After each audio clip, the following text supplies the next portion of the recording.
కేంద్ర ప్రభుత్వం సిద్దిపేటలో ఉన్న పీఎఫ్ కార్యాలయాలను తరలించడం అంటే కార్మికుల నోట్లో మట్టి కొట్టడమేనని సిఐటియు నాయకులు రవికుమార్ ఆగ్రహం వ్యక్తం చేశారు.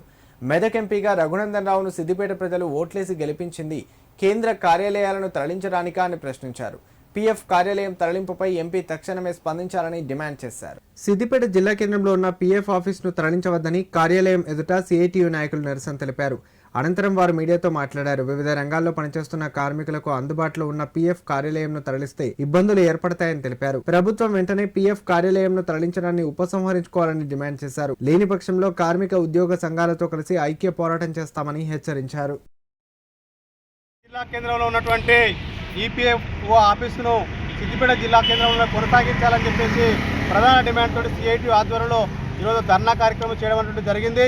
ఇప్పటికే అనేక రూపాలలో మరి ఇక్కడ నుండి పీఎఫ్ ఆఫీసును తరలిస్తామని చెప్పేసి మరి ప్రకటనలు కానీ ఆదేశాలు అట్లాంటివి వస్తున్నాయని చెప్పేసి ప్రతిపాదనలు వస్తున్నాయని చెప్పేసి అధికార వర్గం నుండి చెప్తున్నటువంటిది కూడా ఉంది.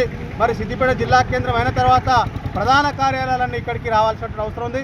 మరి ఇక్కడున్న అటువంటి కార్యాలయాలను తరలించడం అంటే ఏంటని చెప్పేసి మేము ప్రశ్నించదలుచుకున్నాము. మరి ఈ సిద్దిపేట జిల్లా కేంద్రానికి జిల్లాకు ప్రాతినిధ్యం వస్తున్నటువంటి మెదక్ పార్లమెంట్ సభ్యులు రఘునందన్ గారిని సూటిగా ప్రశ్నించదలుచుకున్నాము.